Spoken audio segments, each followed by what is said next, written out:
Arjo Atayde at Maine Mendoza nagregaluhan ng kotse at luxury bag. Ang bagong kasal na sina Arjo at Maine ay may napaka-engranding regalo sa isa't isa sa kanilang kasal. Hindi naman gaanong nakakagulat. Totoo nga, dahil ang dalawang ito ay kilala sa kanilang big romantic gestures.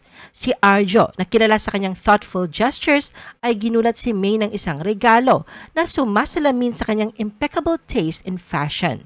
Ito ay isang nakakamanghang white mini Kelly na handbag mula sa kilalang French luxury house na Hermes. Ang Mini Kelly ay isang timeless and iconic piece na hindi may kakaila na epitome ng elegance at sophistication.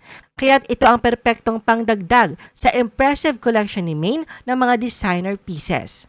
Ayon sa isang website, nagkakahalaga ng $135,000 o approximately 7,400,000 pesos ito.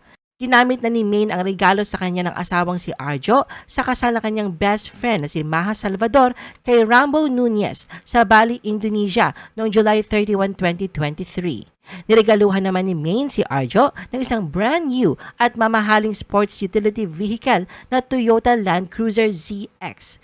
Ayon sa official website ng Toyota, ay may more than 5 million pesos ang presyo ng naturang sasakyan.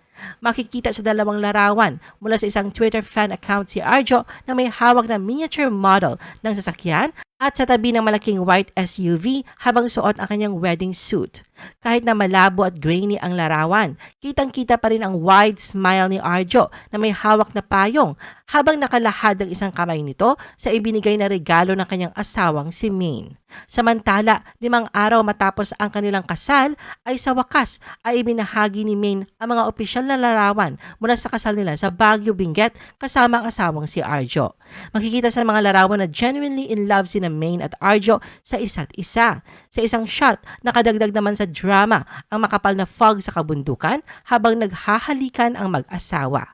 Sa caption, simpleng isinulat ni Maine ang 28 July, ang araw ng kanilang kasal na isang symbolic date para sa kanila.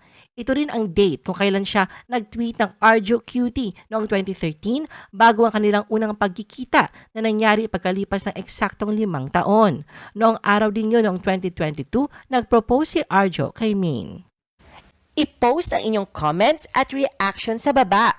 At huwag kalimutan na i-like at i-share ang video na ito. Gusto mo pa ba ng ibang showbiz videos? Panoorin ang aming iba pang top viewed videos.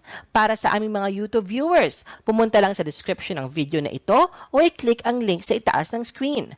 Para naman sa mga Facebook viewers, ay maaari ninyong hanapin ang mga link sa comment section ng video.